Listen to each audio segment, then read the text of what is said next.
یا اللہ یا کریم یا عظیم یا غفور یا شکور یا ودود۔ رسول اکرم صلی اللہ علیہ وآلہ وسلم نے فرمایا، میں نے خواب میں شب قدر دیکھی مگر پھر مجھے بھلا دیا گیا۔ یہ رمضان المبارک کے آخری عشرے کی طاق راتوں میں ہے۔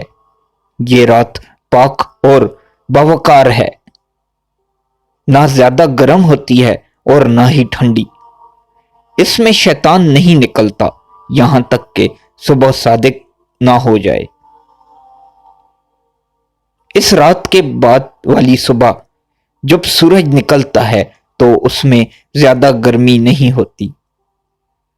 اس رات کی دعا آپ صلی اللہ علیہ وآلہ وسلم نے سکھائی، اللہم لکا